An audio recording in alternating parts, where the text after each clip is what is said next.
members are part of Professor Dorkin's classes? Quite a few. I would imagine that quite a few are. That's great. Vinny's one. I am. I'm in his class right now, sir. Great. So I met you at the last forum that he hosted. Yes, so sir. For those that don't know me, I'm Michael Testa. I'm Vineland, born and raised. I'm a graduate of Vineland High School in 1994. I went to Villanova University, graduated there in 1998. I played tennis for Villanova. I graduated from the Villanova University School of Law in 2001 and became a lawyer. The plans were that I was going to practice law with my father and my grandfather as well as the other lawyers in the firm. Unfortunately, I took my bar exam in July of 2001 and my grandfather passed away in August of 2001. So that was a real kind of a blow to me because I wanted to really have 3 generations of Testa individuals practicing law together. In 2005 to 2006, I got my LLM, which is a master's degree in trial advocacy, which I have to tell you was an amazing experience. Temple University School of Law, the Beasley School of Law, has the #1 program in the country. Every year it's either 1 or 2 in trial advocacy. Now, there's another law school called Nova in Florida that does a really good job specifically with a trial ad program. Obviously, I'm a practicing trial lawyer, now sitting state senator since December of 2019 because it was a special election. You guys can ask me any questions you want. I'm married. I have 3 children, 2 daughters, one named Eva, who's 12, another named Sarah, who's 11, and a son named Michael III that we call Trip. He's 6 years old. He is my absolute little buddy. I went to see him before I came here. I saw them all, but he was really happy to see me more than, no offense to 12-year-old girls, they're not that interested in hanging out with their dad too much right now. But my 11-year-old still loves me, so I'm happy about that. But I love politics. I love people who are engaged, even if they're not necessarily in agreement with me. I have to be very honest with you. Our country was built with a 2-party system really in mind. And I truly love the debate aspect of our civil discourse. Unfortunately, the civil discourse aspect of it hasn't been so civil as of probably the last 8+ years or so, and that's a shame. That doesn't help us as a nation. I think it really allows people to engage in more pageantry and bluster and bluff rather than actually getting to the meat and potatoes of good policy. And I really think that's something that we've gotten away from, and I don't think that social media has really helped that aspect. I'm not a big fan of the Twitter sphere whatsoever. It allows people on both sides of the aisle to hide behind keyboards and act like internet tough people, you know? And that's something that really kind of annoys me quite a bit because you could have really good policy, and if somebody that really doesn't understand the policy decisions that you're making has a very strong ill-informed or misinformed opinion about your legislation or a position that you've taken, they have a pulpit and they have a platform. Depending on how many followers they have, their platform is that much bigger, and all it takes is a few retweets to make a bad commentary sound like a good one, right? Because there's that, what we call crowdsourcing, if you've ever heard that term. They sort of crowdsource their vitriol. I know I was asked about some specific pieces of legislation. Does anybody want me to speak about any particular legislation that you may have heard that I've been involved with? Yes, sir. I heard, well, I read on your website that you had a bill for, I'm trying to see but basically what I believe it was about natural, born as female or male. Sure. Female would do their sport and Yeah. male would do theirs. So I will say this. As Republicans, we get accused of not following the science quite a bit. I was a collegiate athlete playing tennis. I have to say this. I don't buy into this narrative that biological males should be allowed to compete against biological females in their sport just because they now identify as a female. I think it gives an unfair advantage. We saw this happen at the University of Pennsylvania with Leah setting some records in swimming. I have an issue with that. And I can tell you that I received a lot of, I don't want to say hate mail may have been strong. I received a lot of negative emails about that. I also received quite a few positive ones for taking a stand. Because I can tell you that there have been a number of female athletes that missed out on the podium because of situations like that. The issue really started in the state of Connecticut, and you may have seen this young lady who calls herself the fastest girl in Connecticut because she lost to biological males in track. So that's something I took, pretty seriously. I think that, I have zero problem. I want people to live their authentic life. I do. I have no problem with someone if that's what they choose how to live their life as trans. But this is about fundamental fairness. And I think allowing biological males to compete against biological females flies directly in the face of Title IX. And Title IX, if you don't know what Title IX is, was about gender equity. That's what it was called when I was in college. It was called gender equity. And there are some issues with Title IX that I have because there's no female equivalent sport to football. And gender equity meant that if you have, we'll just use round numbers, 100 male scholarships at your university, you have to have 100 female athletic scholarships. Well, if football's taking up in the Division I sector, I think it's 62, I could be wrong, but it's something close to that. Where do you find one sport with 62 athletic scholarships for females? There is no equivalent. Go ahead, sir. Field hockey. There's no 62. How many people are on the field in field hockey? I'm not sure. Yeah. So it's like baseball, right? So then they have softball, then there's female lacrosse, and there's male lacrosse. Typically with the major football program, you're at minimum of 2 deep at every position with full scholarships. Minimum. Some are 3 deep, meaning that that person who has a full athletic scholarship never will see a down unless it's senior day, And to me, I have an issue with football in and of itself because I was a tennis player and we only had 7 anyway, and then those got taken away because I can tell you what you saw happen in the days when I went to college with Title IX, gender equity. You saw programs like wrestling, which my brother was a top wrestler, swimming, tennis, some of the smaller sports that aren't revenue generators getting cut so that you could find a way to have the same amount of scholarships. But I just find, again, I'm following the science. I want people to live however they choose to live their lives, but you can't run away from DNA. You can't. That's the basic building block of all of us, and the DNA doesn't lie. So, I see you writing. You writing for the paper? Yeah, I'm sending it in later, but I'm also doing a project. Okay. All right.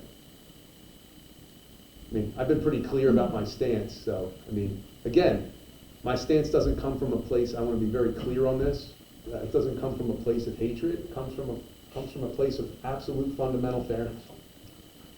So, I don't know what your stance is on it, but, No, I don't have a stance, I was just wondering. Okay, I have another question on sure. how to feel. The Michelle's law, that seems sort of as if it's more of like a liberal leaning policy, if I had to summarize it. Would you think so? Because of the way For women's health care? Yeah, just it supports healthcare, as in not that it supports healthcare, but It does. It does Yeah, absolutely. yeah. It supports mammograms for women to detect breast cancer. I don't think that healthcare is a liberal issue or a conservative issue. I think that it's a smart issue. What I don't want ever to happen is insurance companies getting in the way of physicians' decisions.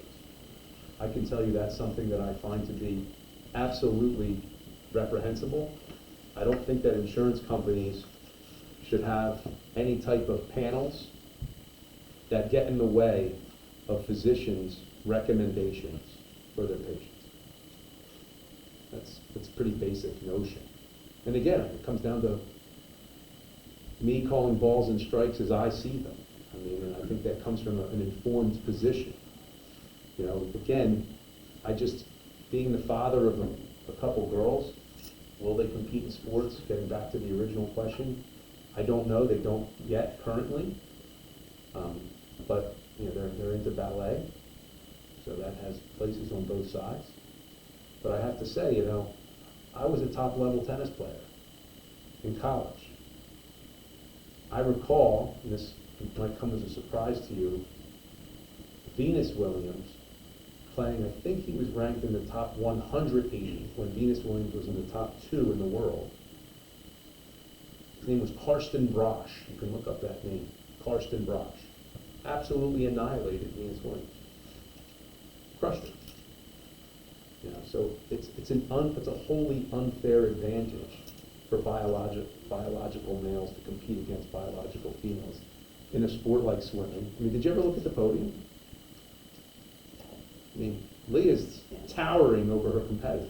Why? Because she, the year prior, was competing as a male and was a mid-range swimmer. Competes as a female and is a national champion. It's wholly unfair. I come from a pure place, and I see you're not typing now, but, you know, I come from a pure place of what I wanted to see, fundamental fairness, and in the true spirit and intent of a federal law, Title IX. And I think the NCAA took the absolute wrong position.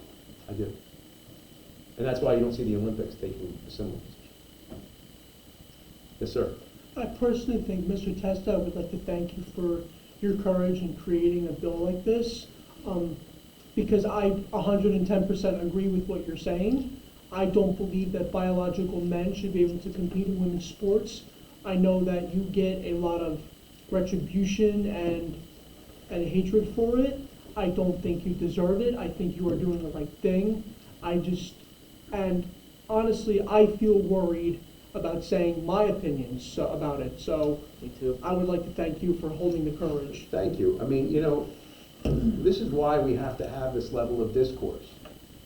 When people say that, you know, you have hate in your heart, I don't have hate in my heart at all. As I said, I want people to live their authentic life.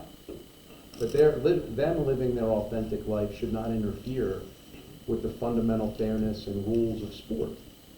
The whole purpose and intent and spirit and intent of Title IX was to create a level playing field for females to be able to compete in high-level competition. I have a real issue with that infringement. I do.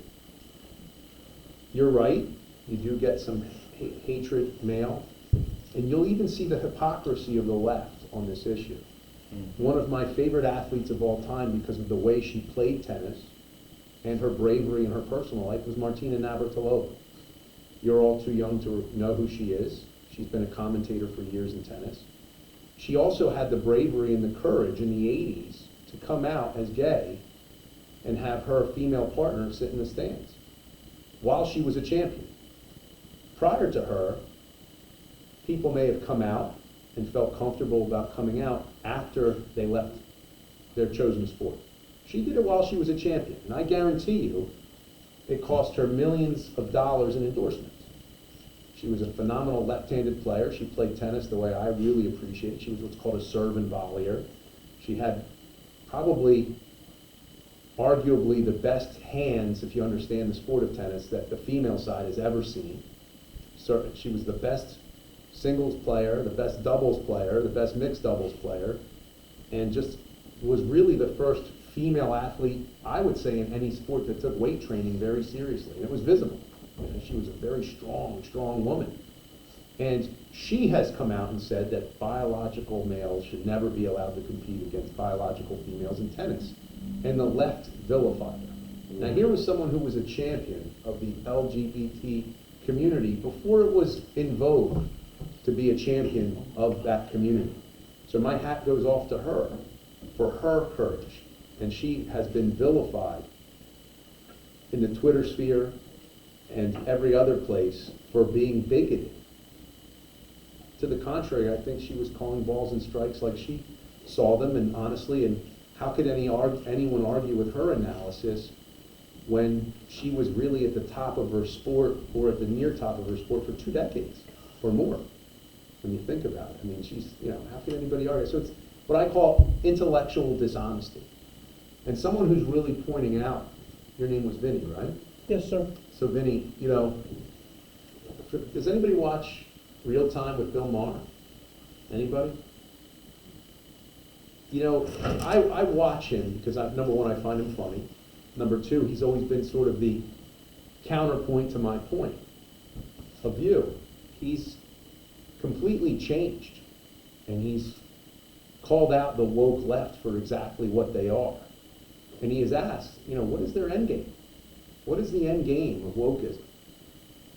The whole point of us as a society, we're supposed to be free. We're supposed to be able to discuss things like this freely. And as long as you're not being a bigot, like there's no room for racism in this society. There's no room for hatred in this society. Nobody wants that, right? My grandparents met in a Nazi concentration camp. I want equal protection. I want everybody to be treated equally in society. However, just because someone disagrees with another person doesn't mean that they should be canceled. So this cancel culture, this woke culture, Bill Maher has really rallied against it. And I give him credit for having the courage, because he gets paid a lot of money to be on television, and I'm sure he's probably risking that in this modern society for calling out the cancel culture for what it is. And we suffer from something that he's had on his show called presentism. Has anybody heard about that, presentism? So it's judging the past by what our current present views are, which is really unfair to those people in the past. Look, bigotry, dead wrong. There was never a right time for that. Slavery was never okay. However, things were done differently in the past, and we can't judge leaders of the past by today's present value system, where we've evolved as a society. It's wholly unfair. So I would encourage everybody to look up presentism, because it's kind of an interesting rabbit hole to go down, because we're sort of canceling people and taking names off of buildings. Now, I will tell you, kind of getting into that, I've never understood, being from the North, why we have any monuments to generals of the South that lost. I've never understood that. But it's something that was part of our history. And I think that when we try to erase history, especially as the grandson of people who were Holocaust survivors and met in a Nazi concentration camp, I have to say this: if we don't remember our history and keep very mindful of our history, we'll be doomed to repeat it. So, yes, ma'am. So, I do apologize. I don't know what happened with the bill, but I know that you proposed something along the lines of, if somebody had COVID, then they shouldn't have to get the vaccine. Yeah. And I really appreciate that, because that was something that I've been very stressed about. I never wanted to get vaccinated, but I had COVID, and the science said, if you have COVID, then you don't need a vaccine, and I feel like they kept pushing that away. So I really appreciate your question. Again, I want to follow the science. I've always been a person that says I want to follow the science. I also believe in basic notions of individual liberty. So I will take the science first. I had COVID. Natural immunity has always been recognized as superior to immunity that has been derived from a vaccine. Always. That's been medicine for a long, long time. Somehow, with COVID, it was believed that natural immunity wasn't as good as the vaccine. I have a real problem with the entire science of the COVID-19 era. And what I mean by that is that we were told a lot of things that have been proven to be wholly untrue or partially true. That's not to say that COVID wasn't a deadly disease for many and was extremely scary when it first hit our shores. But look at what the evolution of all of this. I did have a bill for natural immunity. I was told I was crazy. I was vindicated, I think it was last week, where a study came out that, lo and behold, said natural immunity is actually better than anything provided by the vaccine. Now, I'm a lawyer. I love definitions, and I like bright line rules. I love definitions that I can look at and say, okay, this is what this means. And there's no real gray area. Lawyers like black and white, right? Because if we don't have black and white, how can we advise our clients properly? There's a man back there who's a police officer. He's there to observe and report. Right, sir? Officers don't like gray. They don't like gray areas. If they don't understand what the law is, how can they go enforce it properly? It gets to be very difficult. So in this somewhat woke culture, and what I call the political science of the COVID-19 era, we were told a lot of things. I'm going to say some things that may offend some folks, and oh well. I believe in the First Amendment. I believe in the Bill of Rights. I believe in our Constitution. I believe we are a nation of laws. And that those never, ever, ever can be suspended. There's the emergency clause of the New Jersey Constitution. But you have to show me that this is a real emergency. You have to show and prove with science that there's a real emergency. Just think about this for a moment.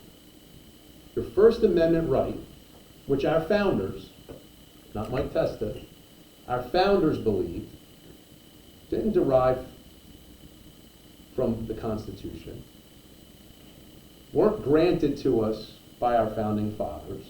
What did they say? Who granted those rights to us? Yes, ma'am. God. Our Creator, right? That's what they said. So think about this for a moment. During the early stages of the COVID-19 era, you couldn't go to a restaurant. You couldn't go to your church. You couldn't go to a synagogue. You couldn't go to a mosque.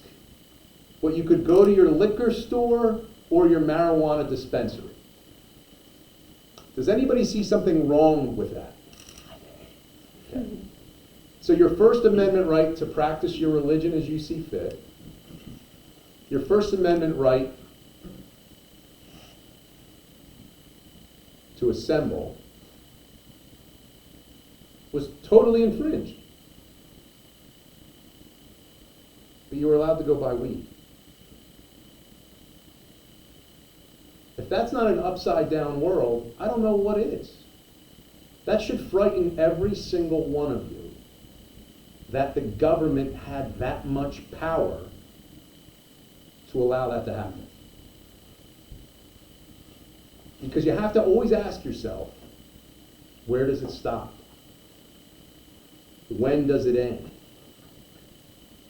That's why there's people like me, and there wasn't enough of us to put a stop to it. The governor kept on issuing emergency orders. More and more of them. They just kept coming, executive orders. And the legislature, that is Democrat controlled, did nothing to stop it. So if you believe in this Constitution and the way our nation was formed, you know that there's three branches of government, right? The executive, the judiciary, and the legislature. The Democratic-controlled legislature in both houses in the state of New Jersey voted to take power away from themselves. I think I know why they did that.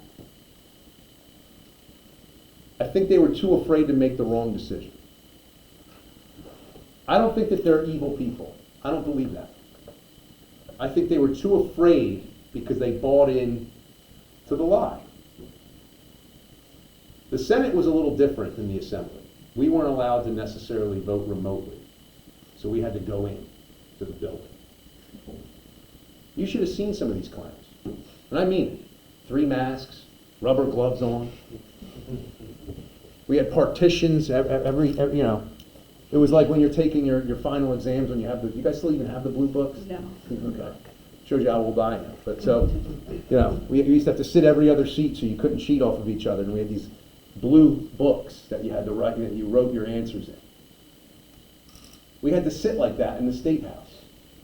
And if you heard anybody with a sniffle that did that, people, you'd see them like freak out, you know? That's how insane we were.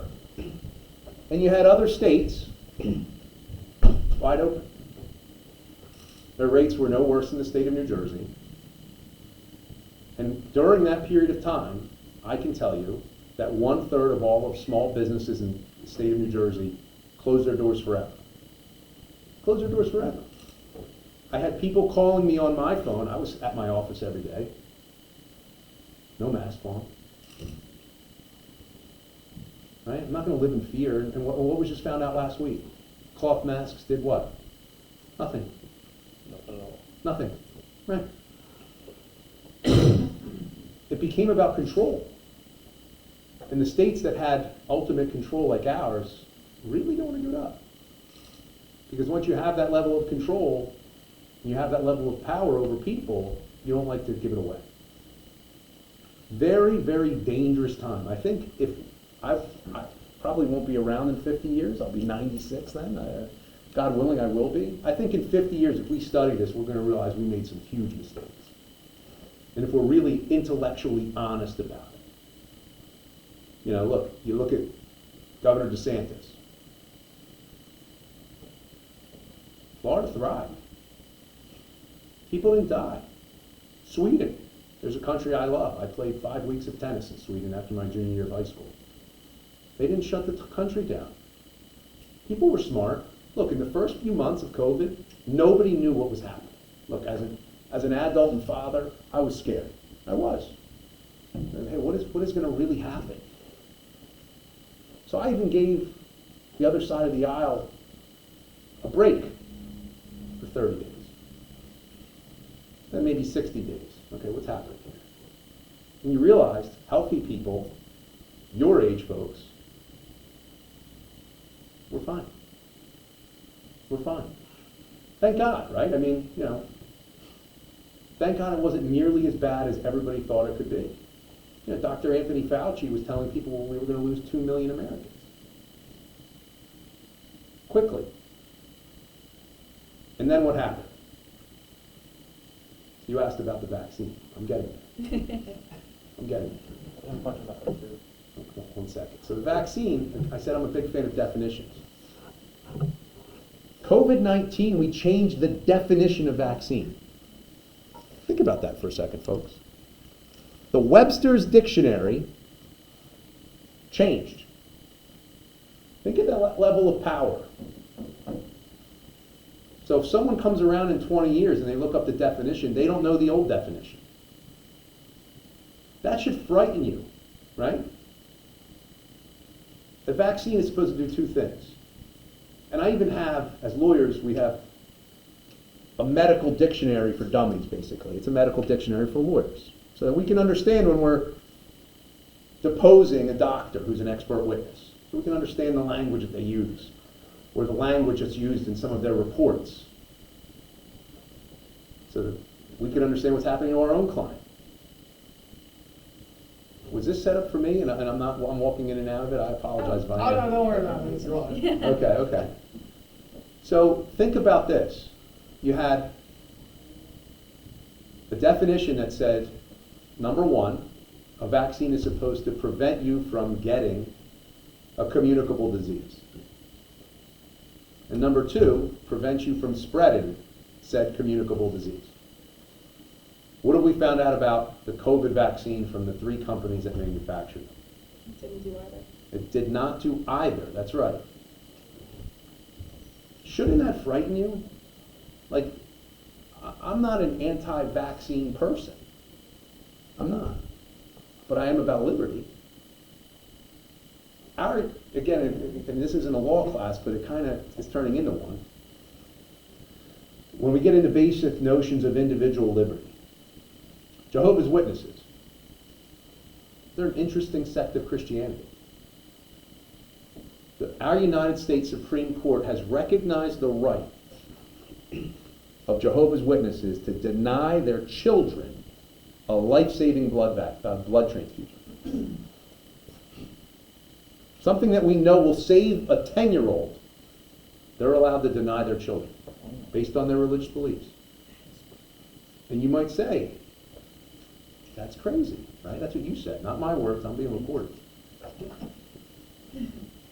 Just what you say, hey, look, our U.S. Supreme Court has recognized that as a religious right.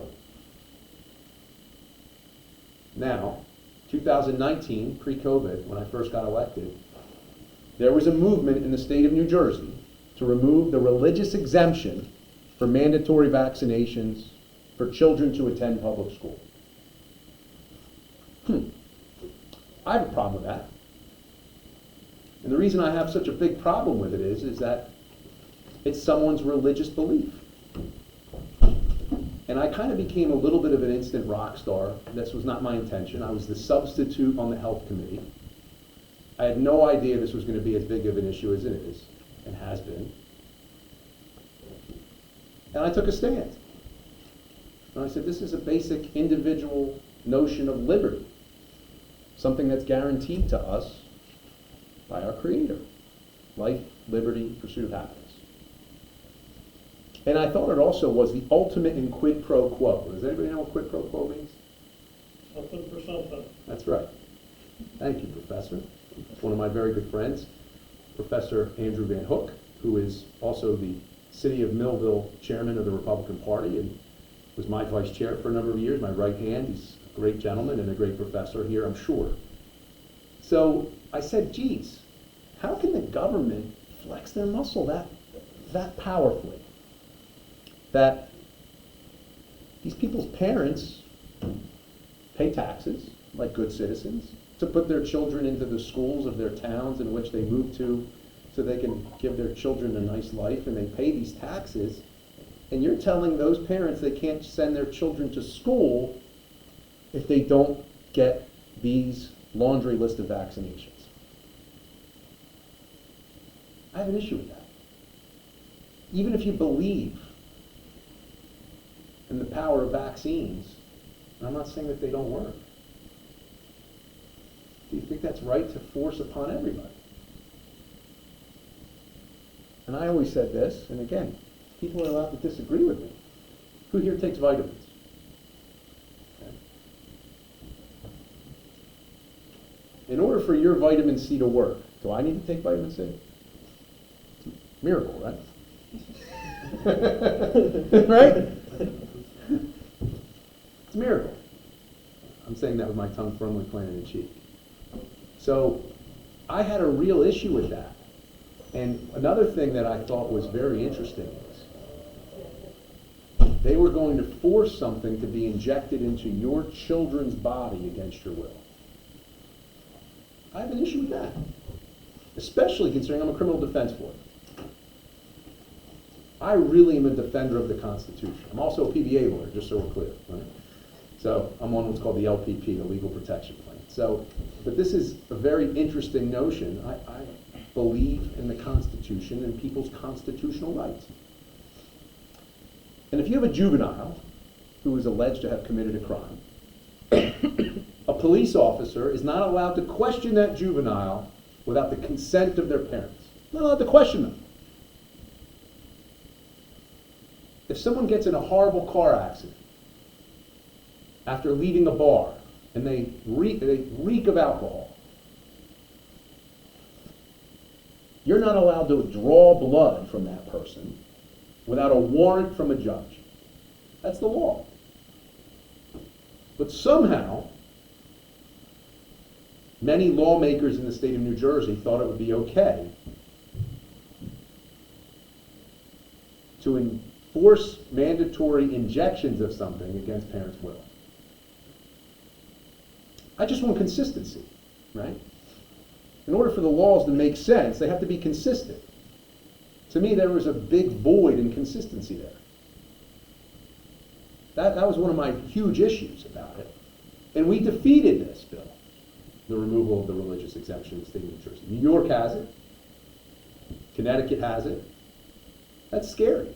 Guess what? We had a lot of people move into New Jersey because of that. And they were crying. They were in the rafters, quite literally in the rafters of the State House, worried, saying, I left my job 2 years ago because of what happened in New York. I moved to New Jersey, and now this is happening. Where am I going to move next? To me, that's something that we really should be mindful of. I also heard from a lawmaker I became somewhat friendly with, and she's on the far left. She's now retired, Senator Loretta Weinberg. She said, Senator, you can't show me. She said, I'm Jewish, and I'm a practicing Jew. You can't show me any rabbi that doesn't believe in vaccinations. And I said, Senator Weinberg, why are all those rabbis in the front row? I said, why are they all in the front row? I said, you got to be kidding me. That's how much power drunk the left was in this state. And I think they woke up in 21, I'll be honest with you. I think they got a huge wake-up call because parental rights came to the forefront. Parents said enough is enough because of certain issues in the curriculum, because of the fear that there was going to be this alleged mandatory vaccination. You know, and again, following the science. There's been multiple cases of this, that even if you're taking courses from your house, they want vaccination records. Never going to step foot on campus, but you have to be vaccinated. Does that make any scientific sense? No. I mean, nobody can show me where that makes a whole lot of sense. And I don't want to turn this into just a vax versus anti-vax forum. But you know, again, be consistent, be intellectually honest. Let's follow the real science. That's all I've ever asked. And then guess what? I think we could really move forward. I mean, this state, we're already the highest tax state in the nation. We're the most tax stressed. What year is everybody in here? Sophomore. Freshman. Alumni. Junior. Oh, alumni, nice. That's story. But you know, most folks are having a very difficult time as young adults saying, I'm going to stay in the state of New Jersey. They're being recruited elsewhere, and I don't know what the job market is, but I'll just use a round number, kind of. Like $75,000 in New Jersey is way less than $75,000 in Tennessee or Georgia. So if someone's going to say, hey, look, you know, I love my hometown, but I don't want to still live with my mom and dad, right? Look, I lived with my folks as a lawyer for 5 years because I wanted to save money and buy my own house.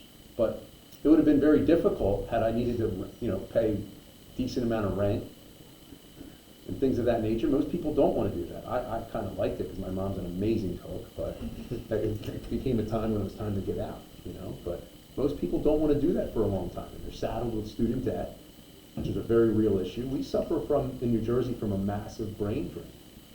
My goal, at least for my district, is to retain the talent that we have. You know, you folks are all going to graduate from, you know, one of the most up-and-coming universities in the United States of America. And I'm hoping that you keep your talents in the Garden State. But it's becoming increasingly difficult and hard for anyone to look in the mirror and justify staying. It's really getting hard. Any other questions? We have a few that we ask people ahead of time to submit Sure, some sure. questions, so we have a few that everyone thought of. The first one, could you explain what a day in the life of a state senator looks like? Wow. So what I thought it was going to be like, what it started out like, and what it became during COVID-19 and what it is today are like a few different, very Sounds like different. one of those memes, whatever what my parents think I do, what my constituents think I do, Right. what I think I do, what I really do. Very good, Professor. You know, so when I first got into office, you know, you got to realize it's been a strange time because of this heated nature that we have. The legislature sort of mandated that we have, it's called OLS, the Office of Legislative Services. They mandated that we have more security measures at our offices. And there was a really hot button issue that was early on in my career. And what was happening was there was a demand around the state of New Jersey for driver's licenses for illegal immigrants. I took a pretty hard stance on that. But for the year or two prior to me getting elected into office in 19, there were large assemblies forming at legislative offices, and I mean to the point of 300 to 400 people, demanding this of their assemblymen and women and their senators, which isn't okay, right? The right to assemble is okay, but the right to a mob is not okay, right? It's not recognized. So it had gotten to a point, at least at one office that I'm aware of, that there was somewhat of almost like a breach where the police needed to be called. Nobody signed up for that. So when I first became a senator, I didn't even have a legislative office. Think about that. I wasn't allowed to move into the prior legislator's office that I had just defeated with myself, Assemblyman Eric Simonson, and Assemblyman Antoine McClellan. I had to work out of my law office for many months. So I get elected in November of 19, sworn in December of 19. What happens in March of 20? COVID. So this was like put on hold for a while. I didn't have an office till it was probably, like an official office, till probably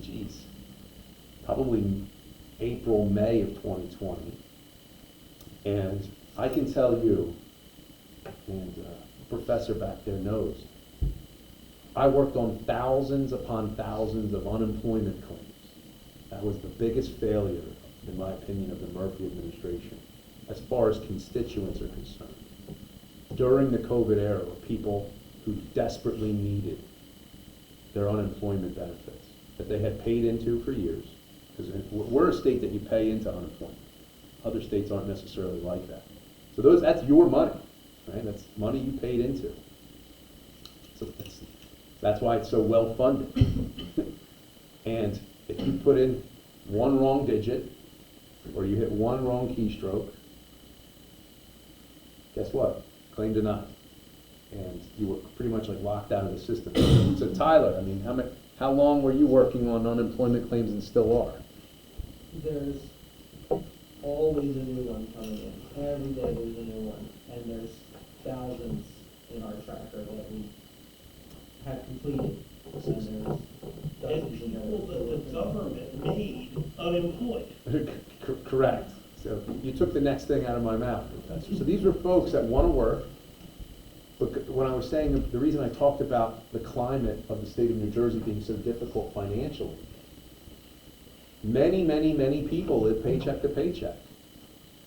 And they're scared to death that, hey, I'm not going to be able to buy groceries. I'm not going to be able to pay for my heat.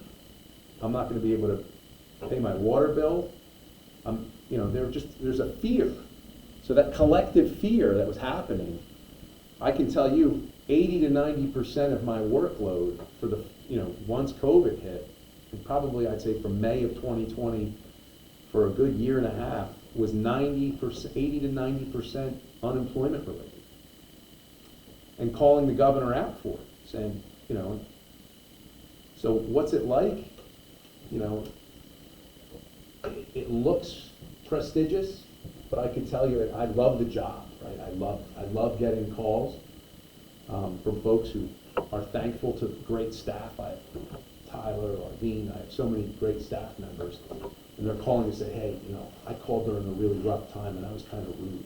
People call and they'll say, I was tough because I was on this unemployment portal for 4 hours and I got nowhere. So I was already angry when I called your office for help, and then they helped me, but I was really rude to your staffer. And I can hear their voices sometimes. That's how loud they are from down the hall, from the phone, right, Tyler? I mean, he's laughing because he knows it's true. People get very upset. They don't always have the decorum you would think. It's easy to be the critic. There's a lot of quotes about the critic.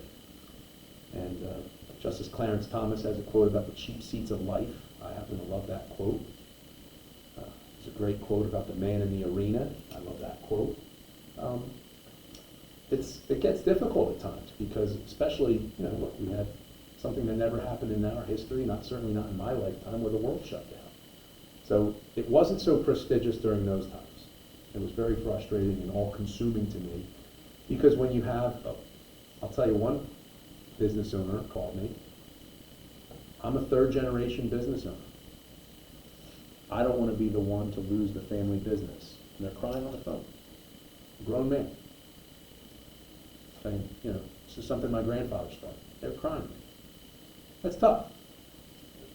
And you're saying, hey, look, I'm doing everything I can. You're saying, well, guess what? Senator, and that's how they talk to you on the phone. You're not doing enough. I'm ready to shut the doors. That gets hard. It gets hard. You know, we're trying to bring real common sense. I mean, so is it fun doing what I do? I love it. I love it. Is it easy? Not at all. It's not. Anybody that's having and saying this job is easy, I can tell you isn't taking it really seriously. Right, Tyler? I mean, you see it. The schedule can be grueling. Yesterday was the big deal with the budget address, right? Anybody following that? Our budget went to $53 billion. To give it a contrast, when Governor Christie left office, it was $36 billion. Pretty big deal, right? We wish had a lot of money for the feds too. We heard that. So the feds, last year, our budget was $50.6 billion. And we received about $24 billion in federal aid. In addition to that 50.6. So it's really more like a $75 billion budget, but those are offline budget items. Are we going back in the red? The answer is no. So the governor is calling this a surplus, okay? And right now, yesterday, he just said we have a $10 billion surplus. Sorry I'm not answering your question, but No. this is much more interactive and I think fun, and I apologize. Oh, yeah, no. But, so the governor says we have $10 billion in surplus. And that's the best surplus we ever had. Number one, I don't think we need that big of a cushion. Myself, I sit on the Budget and Appropriations Committee. Last year we had a plan to actually, we called it, you know, fund, everything's a hashtag these days, the Give It Back program. Hashtag Give It Back. Actually give some of that surplus back to the taxpayer. Taxpayer dollars, right? And part of my job that I had a real fun time doing, I got to argue before our state Supreme Court back in 2020 on the budget. The governor wanted to borrow $9.8 billion because there was going to be an emergency. To give you an example of just how bad New Jersey was, and I will say this, what a horrific idea Governor Murphy had in doing so. Illinois, who has probably the worst fiscal conditions in the United States of America, was going to borrow $1 billion for emergency purposes. So I brought a lawsuit and sued the governor and said, hey, I think this is unconstitutional because unlike the U.S. budget, and I wish the U.S. Constitution had a provision for this in the Constitution, which we do not, the New Jersey Constitution has a constitutional provision that mandates a balanced budget. There are many ways around it. That's why we're in the red. And there's many ways around it, but that they found with separate authorities and things of that nature where it technically isn't in the body of the budget. So this violates that provision of the budget. Yes, sir. Did he give like any other explanation to why he needed $9 billion instead of just saying emergency? I'm getting there. Oh, So he wanted 9.8. I sue saying, you don't even know what's the emergency. The Supreme Court said that the emergency clause, which was, in my opinion, really for wartime, back when we had U-boats off of our coast, World War II. It's true, we really had that happen. I didn't believe that it was for budgetary purposes to give, what I called the teenager commission, a credit card. I didn't think that was okay. I still don't think it was okay, and I think the Supreme Court got it wrong. But the 7 justices disagreed with me. But they did say this. It was what we call a partial win. And I mean that. It wasn't a full win by any stretch. It was 7-0 against me. But it was a partial win. The Supreme Court of New Jersey said that the Murphy administration, I said commissioner earlier, I called it the teenage administration. And I don't mean that harshly, I mean that, you know, they're sort of just, you know, just took daddy's credit card, right? And went on a shopping spree at the coolest mall ever. Said they had to certify that these funds were necessary. So the Murphy administration borrowed $4.6 billion instead of 9.8. There were two things that we asked. Wait until we see what the actual revenues are, not just projected revenues, let's see what actual revenues are, to see whether we actually need that money. And if you are going to borrow money, because it's bonded money, if you understand how bonds work, don't make them non-callable. A non-callable bond means if you find out you borrow $10 billion and you find out you don't need $10 billion, you're not allowed to just pay it off then, early. You've agreed to terms, typically 25 or 30-year bonding range, which, guess what? Means in order to borrow $4.6 billion, you're paying more off probably around $16 billion, I think was the number per year, over time. Yes, sir. I have a question about the budget because I'm an university worker, Okay. and I know that our cafeteria, I work in the Justice Complex, our cafeteria is really, ghosty in there. It is like, because all the businesses moved out because of COVID, Mhm. and now not able to come back in. And the place feels a little bit eerie inside the kitchen because there are businesses in there. Mhm. And I'm wondering if you could give us some kind of stimulus to revive it back, because the Justice Complex isn't what it used to be. So you work in Trenton? Yes. Okay. So here's something I will say. I used to be at that complex regularly. I sat on the Supreme Court Municipal Court Practice Committee. We met there at nights. I've argued in the appellate division there. I've never argued in the Supreme Court there. Unfortunately, the one time I've been in the Supreme Court of the state of New Jersey was via Zoom, which I was very upset about. Contact me offline about that, and I'll see what I can do. But you know, the 4.6 billion, guess what happened? The governor's office and the treasurer didn't listen to us at all. They had borrowed the 4.6 billion that they had certified was absolutely necessary, and our revenues far outperformed their projections. Turns out we didn't need any of it. Didn't need a penny, and we couldn't give it back, even if we tried. He's still sitting on over $1 billion, 1.1 billion, of American Rescue Act funds. Why didn't he sit on it? Why didn't he give it back? Why didn't he give it to those businesses who were struggling? I had a bill for $300 million to help those businesses. They never gave it, didn't pass it. 1/3 of all of our small businesses closed.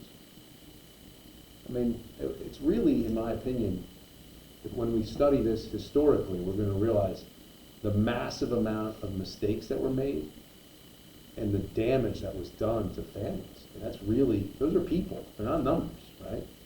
You can't say that we're doing this to protect anybody at that point. Should have done something to stimulate the economy. You had all that money. So now he's retiring some of the debt with money that we borrowed that we didn't need. So here's the thing. He's calling, somehow, in the state budget, you're allowed to call borrowed money part of your surplus. Now, I don't know about you. That's not how a ledger works. You're the accountant in the room, Professor. Certainly not.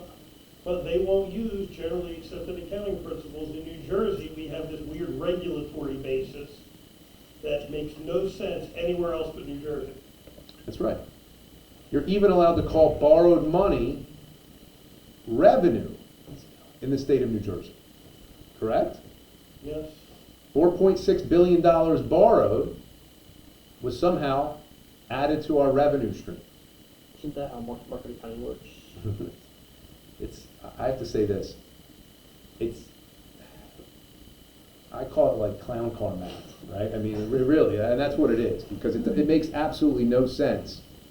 That's like saying, like, I maxed out my credit card to put money into my savings account. Like, You don't do that. You just don't do that. That's not sound economic, like basic economic principles. You don't need to be a brilliant guy to figure this out. What's If the any more one of us did that, we'd be thrown in jail for tax Exactly. That's correct. And we have one really important question that we always make sure to ask every speaker. Hey, Gus? Do you think that Central Jersey exists? The answer is yes, because I actually put it in a bill. So there's been a bill that's been somewhat vilified of mine recently by the right. And it's been absolutely mischaracterized of what it is. It's called the media literacy bill. I think it's a really good bill. It went through the Senate 36-0. That's how good of a bill the Senate thought it was. But what it does is it's going to set some educational standards, and it's holding, in my opinion, the Department of Education's feet to the fire. And it calls for a minimum of 3 public hearings, one in North Jersey, one in Central Jersey, and one in South Jersey, to really talk about what are the standards for students K through 12, so that they can be, in my opinion, free, critical thinkers. There's some really strange things that have happened since we've been on lockdown. And I think that the ripple effect, especially on younger folks, is going to be felt for a very long time. And I don't know if you've noticed, suicide rates are sky high in the state of New Jersey, much higher than they've ever been. Mental health crisis, much higher than it's ever been. And I think a lot of it can be directly attributed to people who were forced to learn remotely for 2 years. No, young people not allowed to see their boyfriend or girlfriend that they had just made prior to COVID, right? Weren't allowed to go to the movies, weren't allowed to go out like normal kids do. It greatly affected a lot of people, and some people very close to me. So the media literacy bill, what was happening while these kids were home? Getting all their news from right here, right? Constant TikTok videos or reels. You know what else is on the rise besides mental health? This is something that's near and dear to my heart. Anti-Semitism is on the rise. Anti-Semitic crime is on the rise. Holocaust denial is on the rise. You know what else is on the rise? Flat Earth theory. Oh, God. No, I'm not kidding you, folks. This is very real. You can look it up. This is on the rise. I even have a close friend of mine. She's a high school teacher. She heard a debate around the lunch table this year, pretty recently. These were advanced class kids. I mean, folks, this is something that Galileo Galilei was put in prison for, saying that the earth was a sphere. So when I say about media literacy, it's not a censorship bill at all. It's a bill that's meant to give tools to children to be able to identify real news sources from fake news sources, identify what's called real source material, right? Not supposed to cite to Wikipedia. We take that for granted. Guess what? Not everybody does. Not everybody does. And unfortunately, with what I'm calling the fire hose of information that all of us have, but in particular 12, 13, 14, 15-year-old children who are just scrolling through, guess what? That has a very deleterious effect on them. It does. There's no doubt. You had your hand up again. Yes. One of the reasons why a lot of companies are against that is because a lot of teachers who swing left, because their median's very left. Sure. One of the reasons is because they're concerned that teachers might take advantage of this and consider common news sources like Fox and anything that could be slightly right-wing to be considered fake news. Well, and that's why we have to hold their feet to the fire, right? So it's up to us. It's already embedded in the bill that there are these 3 public hearings. If anything, to me, It's a call to action for parents and for educators to be really intellectually honest. Can the Department of Education try to put their slant on the bill? Absolutely. It's under the Murphy administration, right? They absolutely could try, but we have to hold their feet to the fire. That's what we're here for. We can get public participation. Yes, sir. I was just wondering, like, you talking about anti-Semitism. I don't know if it's your sector or not, but I know recently there was a hate crime on a bunch of different, like, places of worship, and I'm almost 100% sure one was a synagogue. Do you think that, like, that happening, like, so close to our home, because it was South Jersey, do you think that, like you said, call to action, do you think that even more so now is more call to action? Well, absolutely. I mean, you know, for whatever, so I don't know what's fueling it exactly, but when I see TikTok videos, look, you know, one of my closest personal friends is the president of the Jewish Federation of South Jersey, and he has sent me some videos that, you know, that are blatantly Holocaust denial. You have basketball stars like Kyrie Irving, who says he believes in flat Earth theory. So does Shaquille O'Neal. But Kyrie Irving shared his flat Earth theory, as well as he had shared a very anti-Semitic movie via TikTok. You know, like, to me, I'm not for censorship, but you should be able to, you know, we have to arm people with the tools to separate the wheat from the chaff, especially now when you know, flat Earth theory's on the rise. I mean, come on. I mean, that's where we're going? I mean, that's a monster step backwards. Something, yes, sir, Vinny. Yes, this is a new topic. It's about the governor and the treasurer. I just want to ask you a question. I know you were there when the treasurer spoke. What did you think about it? About the whole event that she was talking about? Well, look, she's being a good member of her administration. Okay? Do I agree with the Murphy administration and his budget? No, I don't. I spoke out about it yesterday. I was quoted in the Atlantic City Press today. You know, it's kind of a word salad. You know, yesterday you heard the governor speak of the next New Jersey. That kind of frightened me, right? What does he mean? What's he mean by the next New Jersey?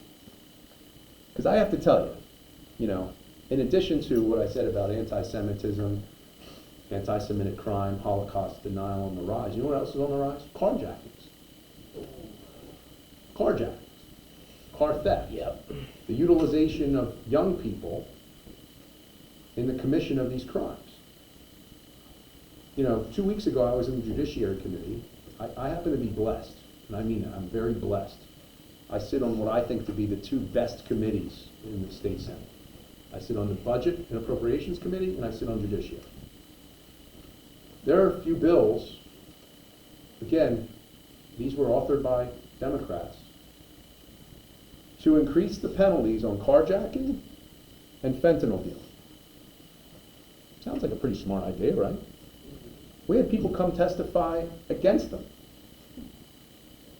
saying you shouldn't increase the penalties on carjacking. And all I heard was them to cite feelings, nothing of real statistic, nothing of real, in my opinion, value. It was all feelings. You went like this, which I'm questioning. Go ahead. If you increase penalty, that's not necessarily going to decrease people wanting to do it. What's the decrease people wanting to do it is if you increase the enforcement for it and make it harder for them to get fentanyl, or you're making a path to be able to get rehabilitation. I sit on fentanyl dealing, not fentanyl use. The people who are the death dealers, I will say that there's a very separate thing. And remember, I'm a criminal defense lawyer. People who have personal use amounts of heroin are typically very different from the people who are selling distribution amounts of heroin / fentanyl. Fentanyl is a drug that I can tell you is, I don't mean to sound like, you know, your health teacher in 7th grade is saying, don't do drugs, you're gonna die. I mean, that's what they said when I was in school. Now it actually is, don't do drugs, you're gonna die. Fentanyl is like playing Russian roulette anytime anybody uses a drug. And I see the gentleman with the gun in the back of the room shaking his head yes, which means he has seen it. Am I right, officer? And what I will say is you had people come testify about increasing the penalties on carjacking. Never once mentioning the victims of carjacking. And you may not think of them, but I do. When someone's a victim of a carjacking, guess what happens? Psychologically, they carry that with them. They may have survived, but they may say, hey, look, you know what? Vinny, I'm going to my car. Can you come with me? I don't feel comfortable going in my car alone at night anymore. They forgot something in their car, and it's nighttime. They park in the driveway. They say, geez, you know what? I'm just going to leave him in the car till morning. It changes people. And we live in a society where I think that there's a social contract, and I think everybody will agree with me on this, and I hope you will, that there's a social contract that I'm going to let him live his life. I'm not going to interrupt it. And when that Can I breaks, take that a step further, Senator? sure. And as violent crime and carjackings are on the rise, this is the time that the Democrats in the legislature decided that the right thing to do was to disarm law-abiding citizens who wanted to defend themselves so that they did not become victims that were going to carry things like this with them for the rest of their life.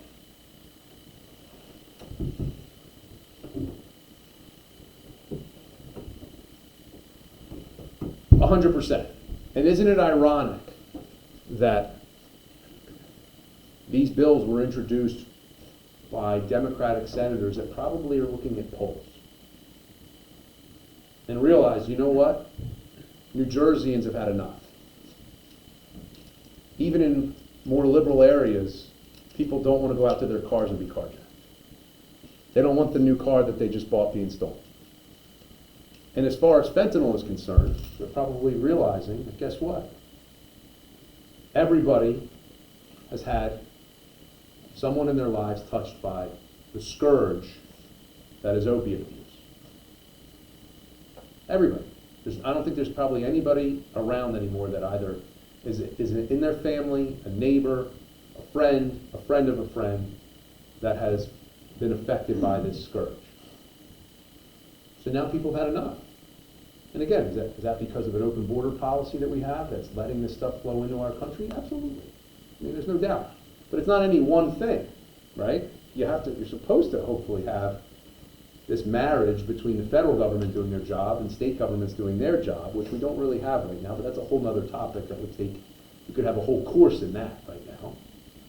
Because you have the federal government who's supposed to be protecting our border, and then you have certain states and or just municipalities that say, hey, we'll take care of our section, and the federal government says, no, that's our duty. But yeah, you're not doing it. Right? You're not doing your job. But go ahead, I'm sure you have more questions. I'm here, so. I have a question. Go ahead. What do you think about Phil Murphy's pledge to have no gasoline-powered new cars sold by 2035? So I'm glad you asked that. And I'm going to make sure I get back to this next New Jersey thing. Remind me, okay, because that's something that really annoys me. His original energy master plan, as he called it, was supposed to be by 2050, the electrification of New Jersey. So I called it the energy disaster plan from the day that I got it. Now that sounds kind of cool, and people accuse me, hey, you're just a right-wing hack. That's what you're doing. You're just there to bash the governor. But I started looking deeply into the energy scheme of our state. And some of you are too young to probably have your own investment portfolio, but you have to look at energy like an investment portfolio.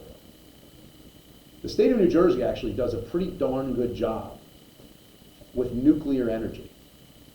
I'll bet you none of you, and I'm willing to put a couple bucks on this one, none of you would be able to guess how much New Jersey relies on nuclear energy. 60. You think it's 60%? You're over it, but The average states in the United States are 19%. New Jersey's 40%. We're 40% nuclear energy. 50% is natural gas. So that makes up, between natural gas and nuclear energy, we're at 90%. We're at 10% other. 10% is other.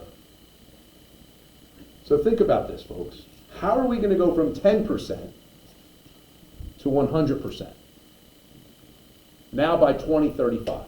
It's a pipe dream. We've seen what happens with wind farms that do exist.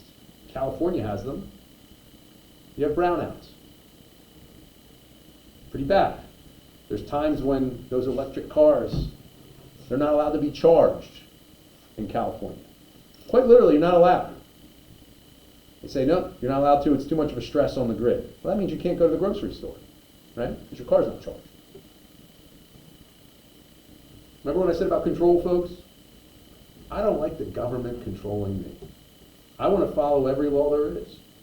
And my rights extend to the tip of Professor Van Hook's nose. Right? That's how I look at the law. And his rights extend to the tip of my nose. I don't want the government controlling me. That's what this country's built on, that we have freedoms that are inherent to us. Look what happened in Texas with their wind farm. People froze to death. Quite literally froze to death. So the electrification of New Jersey scares me. Now, does that mean I'm against the environment? Absolutely not. We should do everything we can to protect our shores. This ties into what's happening right now. It's sonar testing for our wind farms. Now, I'm 46 years old. I was a lifeguard on the Wildwood Beach Patrol. I've lived in South Jersey my whole life. I've never seen a summer where there were 2 whales wash up on a shore. I've never seen it. We're at over 10. There's another one today, off of, I think, LBI. I can tell you this. If this were investigatory measures for offshore drilling, for oil, you would have Greenpeace and the Sierra Club members holding hands, crying around a whale carcass, singing Kumbaya. I guarantee you, if it were one, if it were one, and they'd be calling for the absolute stop of offshore drilling. We're at 10, and you're not hearing anything. So their silence is deafening. Their hypocrisy is apparent. Yes, sir. Do you think there's a chance that we can upgrade our nuclear sector? So I think we should. Nuclear energy is the cleanest energy there is that we have available to us now. I actually absolutely believe that. So I'm glad you asked that question. So he here follows, the world of politics, like the world. Anybody know about Germany? Anybody know what's going on in Germany with their energy? So Angela Merkel, who knows who Angela Merkel is? Well, she resigned. Yes. She's no longer there. But she decommissioned Germany's nuclear plants. And she was heralded as a hero. She was heralded as a hero. Guess what they found out? That they don't have enough energy. You know what they reopened in Germany? Anybody know? Coal plants. Bingo. Wow, good job. Coal plants. Because it takes a really long time to bring a nuclear plant back online after it's decommissioned. That's not something you can just say, you know what, I haven't started the old Chevy in a while, let me turn it on. No. It takes a very long time. And you have to go through a huge, long process to make sure, because if something does go wrong in a nuclear plant, it goes very wrong, right? Depends how it's designed. Well, when they go bad, they go bad. 3 Mile Island, we don't want to see that happen. So here's what's interesting. Now you have, because of all the coal plants, who knows who Greta Thunberg is? Come on, how dare you, right? Remember you know her? How dare you? So she's going around and they're parading her around. They're using her as the tool that they want her to be, railing against how filthy these coal plants are. What would they think was going to happen? So here's something interesting that almost nobody knows. Like I said, energy is sort of a pet interest of mine.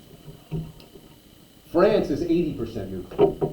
The whole country, 80% nuclear. They're exporting their energy. Right now, if it weren't for the United States, Germany would be freezing. We just sent over a ton of liquid natural gas. Tons of it. You can check it out. They'd be freezing to death. Now again, I say America's the greatest nation the world's ever known. You know what we love in the summertime? Air conditioning. Europe doesn't have air conditioning like we do.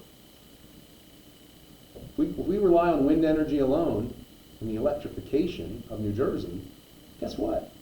In those 95-degree days in July, you're not going to be able to have air conditioning. And they're telling us that we need to change our points of view. Well, you know what? Maybe they need to change theirs. Maybe the status quo, with a little bit of more clean energy, we can do it. So you know what's really cool? There's a plant in Camden called Holtec. They're really on the verge of things. Really on the verge of things. And they're called MNRs, modular nuclear reactors. Incredible technology. I'm the co-chair of the manufacturing caucus for the state, so I get to see some of the really cool stuff that's made here. And it's hard for companies to be here. So basically what an MNR is you've heard of nuclear submarines, right?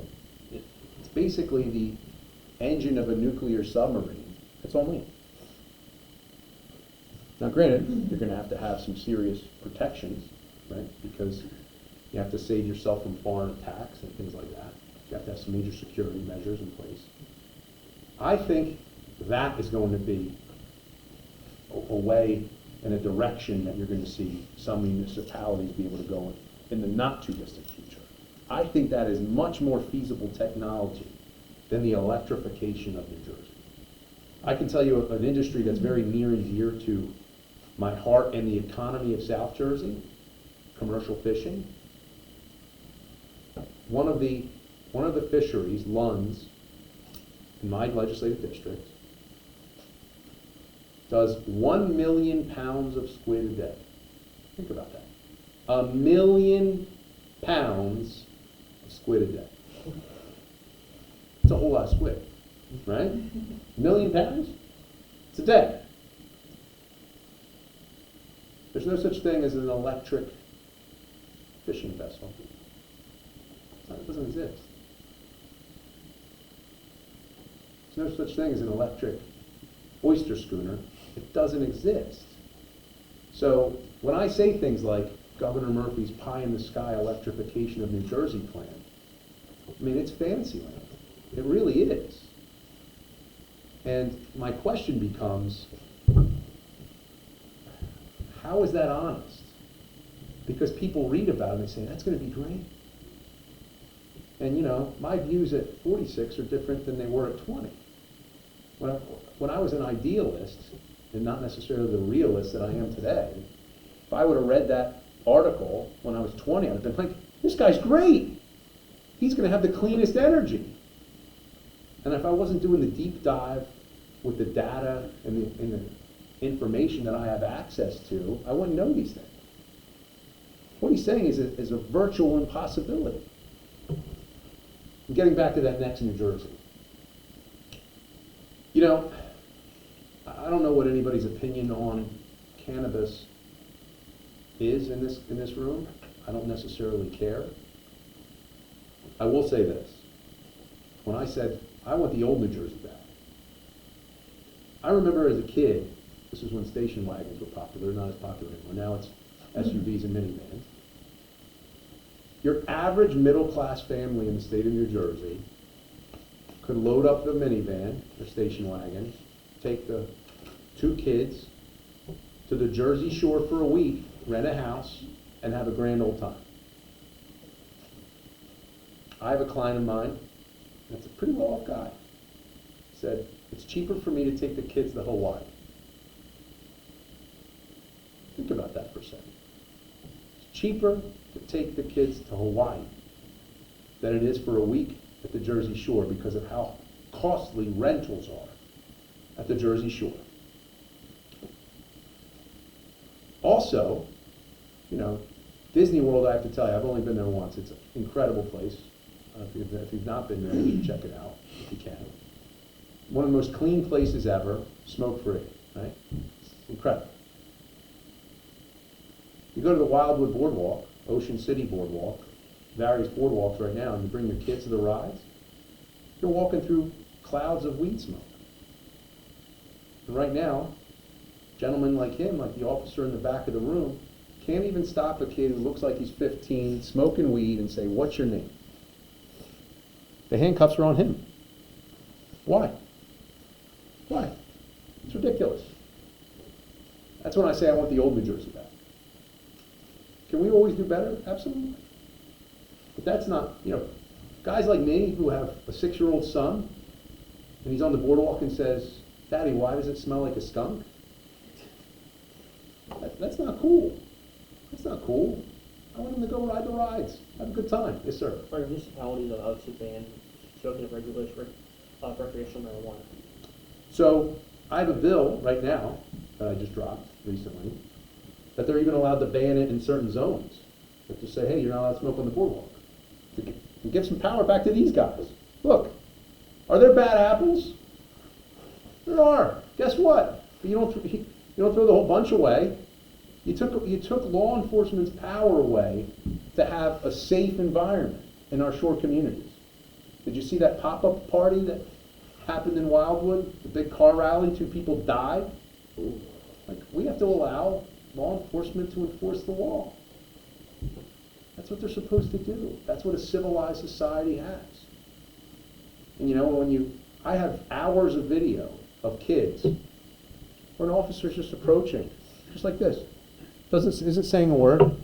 Kid puffing says, "F you, cop, you can't even ask me my name." And they have to take it. Avalon's Boardwalk had to have a curfew for the first time in its history this past summer. I could tell you, guess what? Hundreds of emails, phone calls, and from families and from mayors, from law enforcement saying, please, help us. Help us. So when I hear this next to New Jersey, it kind of makes the hair on the back of my neck stand up and say, what's next? What progressive policy is next? You know, where I'm from in Vineland,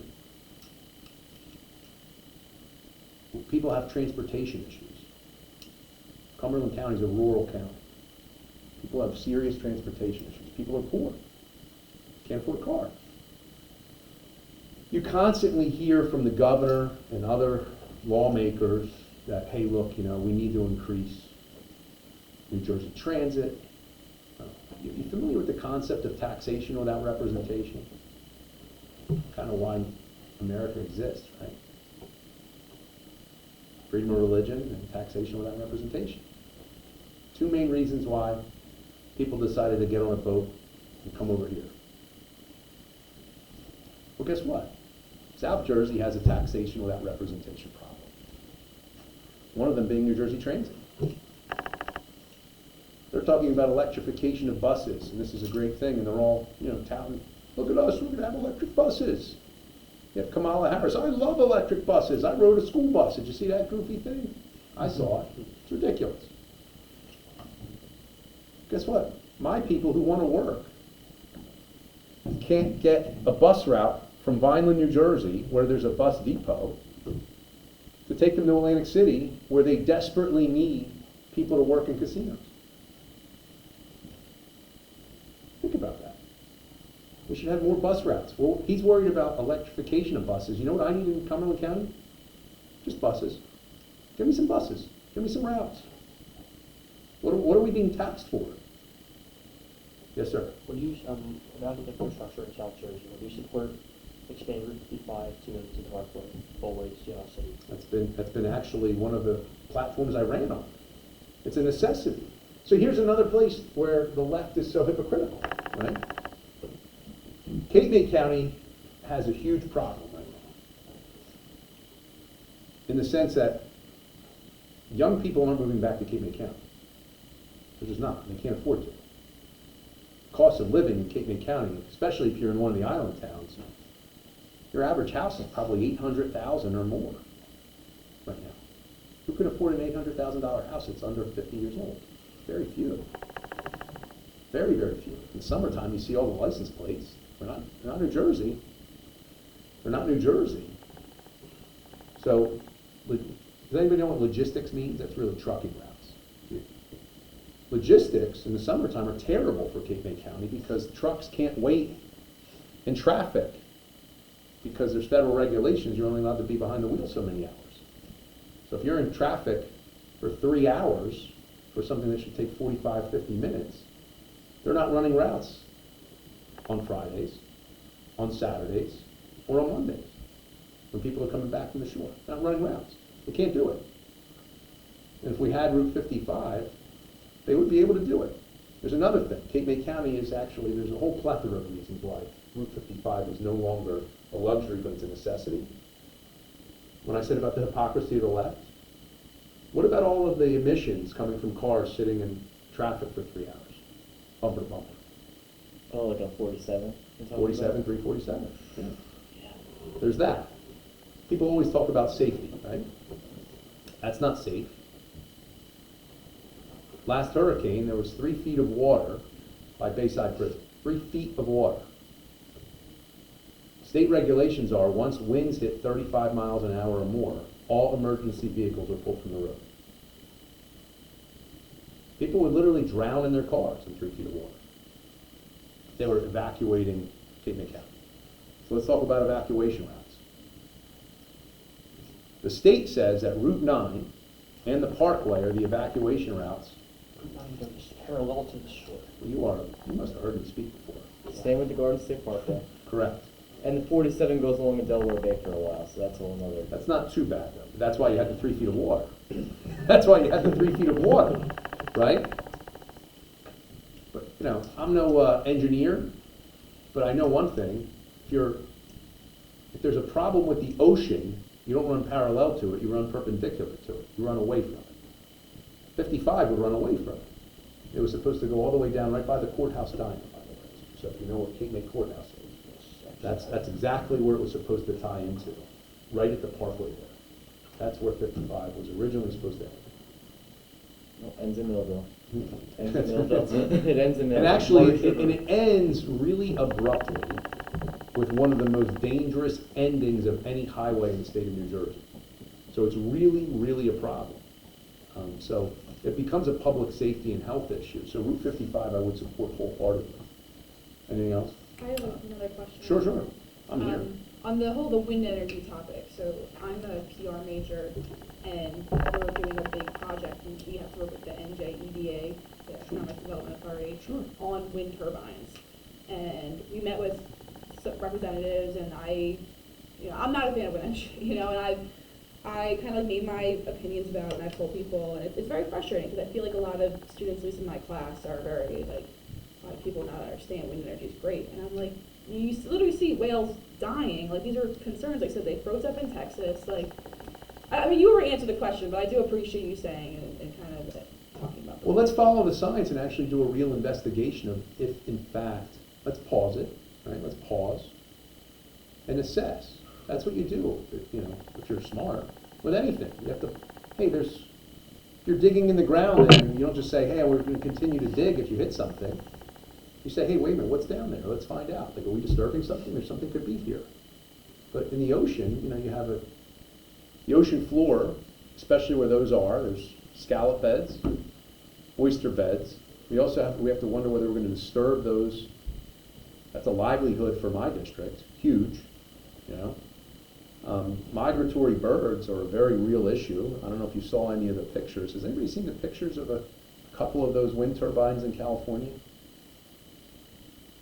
Bloody birds at the bottom.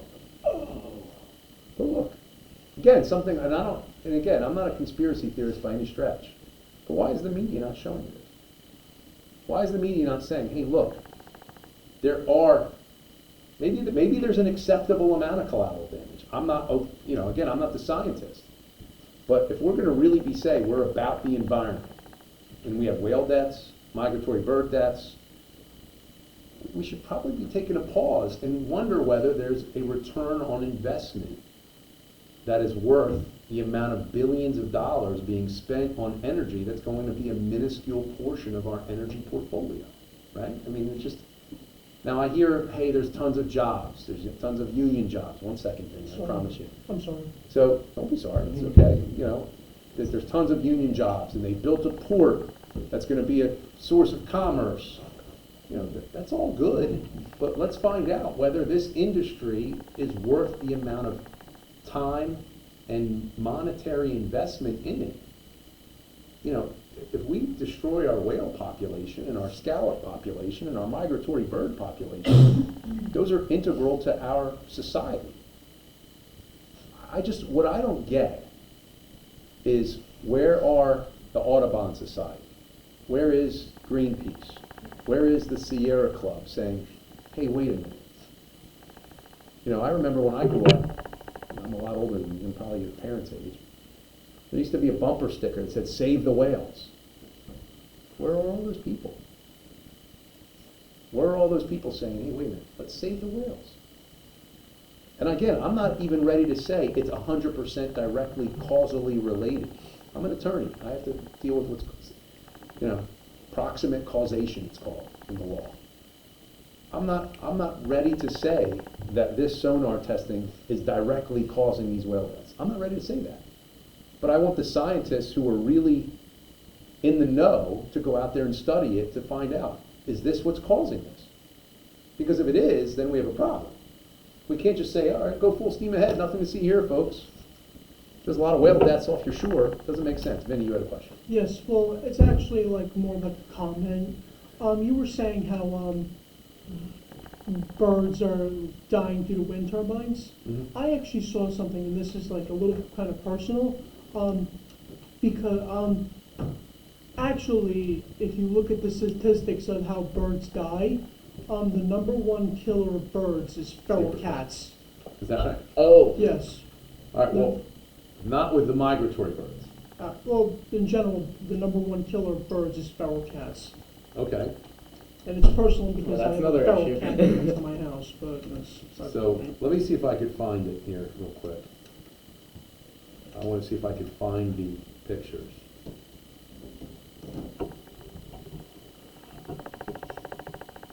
They kill about like 2 billion birds a year or something. The hell? A lot. It's a lot. Interesting, I never knew that.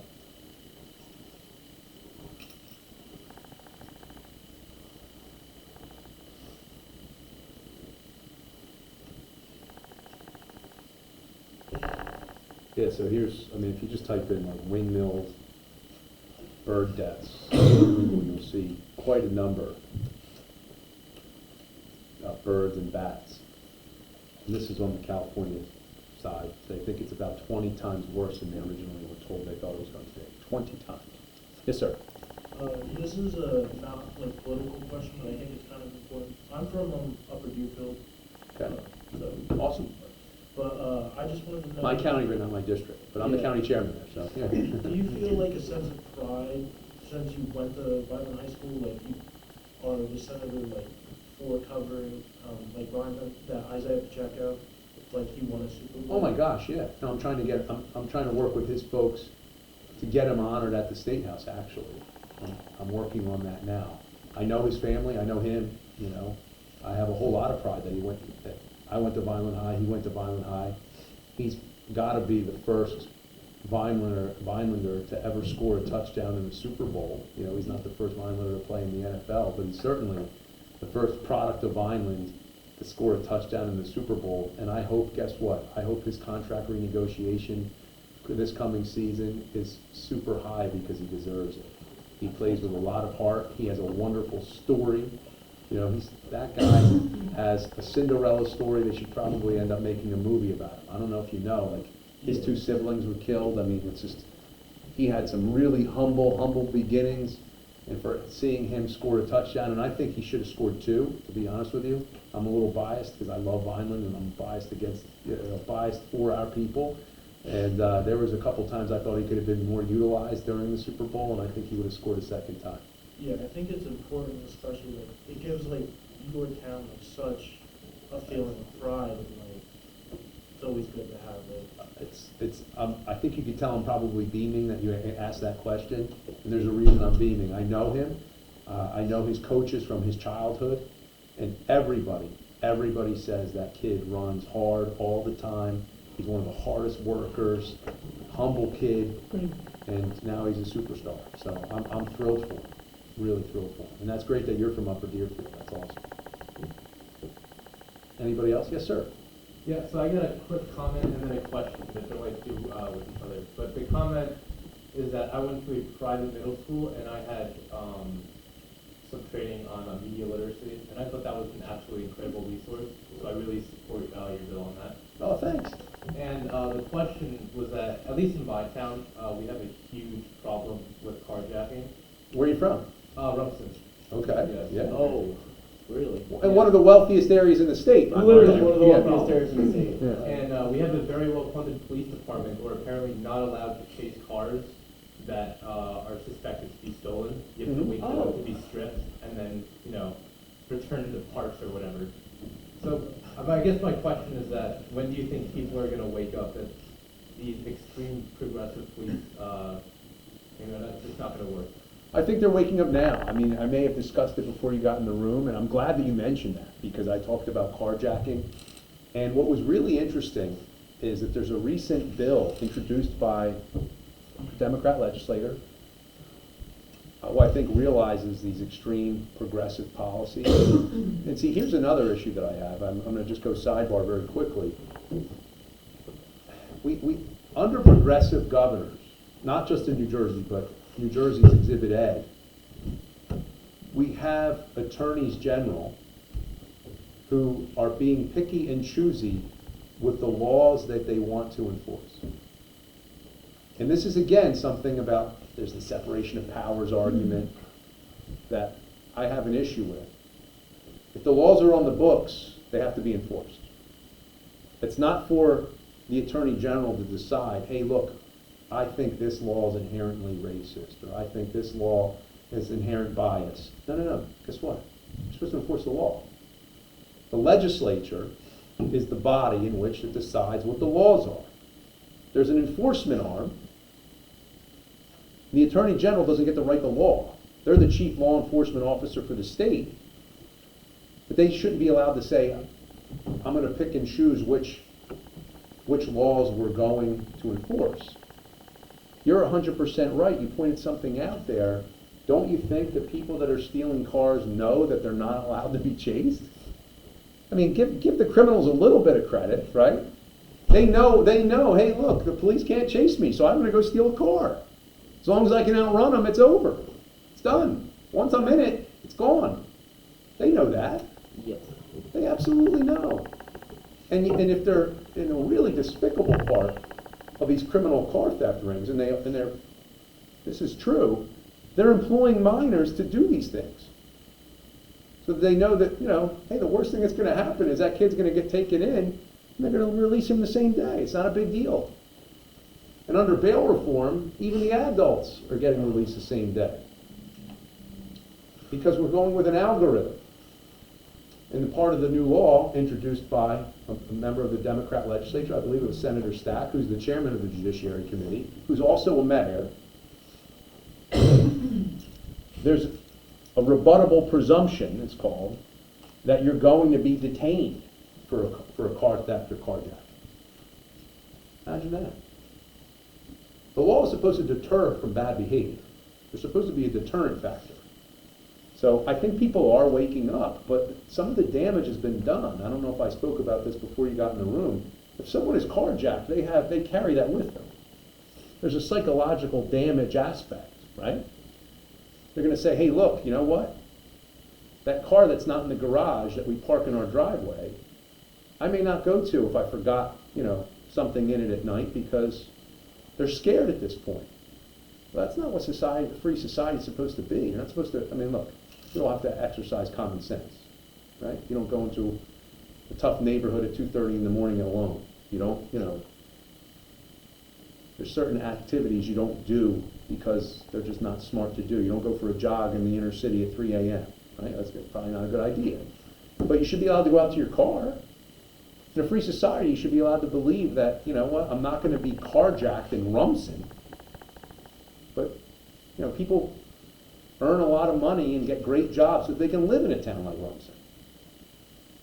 They don't expect that car theft or carjacking is going to be something they have to deal with every day. I know what the taxes are in Rumson. They pay to live a free life. And now, guess what? The chickens are coming home to roost on these progressive policies that simply don't work. And, you know, I was quoted the other day, this woman that testified against stiffening the penalties for these things. I said, you know, I want to live in the world that she lives in, because it's completely fantasy land and pie in the sky. Because it is. There's harsh realities out there. You know, everybody wants to have a really good progressive idea until their car gets jacked, right? It's kind of like, you know, you guys are too young to know when Mike Tyson was the most feared boxer on the planet. He used to say everybody has a plan until they get punched in the mouth.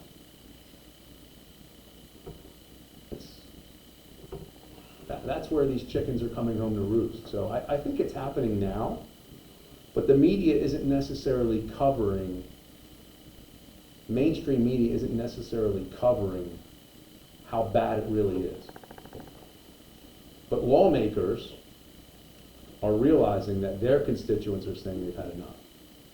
And I think that's why it's incumbent upon people like myself listening to the phone calls that we get. And people need to be brave enough to say, I'm going to call my senator, my assemblyman, or my assemblywoman. Because most of us are in our neighborhoods, right? You know what I mean? Like, I eat lunch at a local place. Tyler, you know, I eat at all the local places in Vineland or in Cape May Courthouse where my offices are. They know me.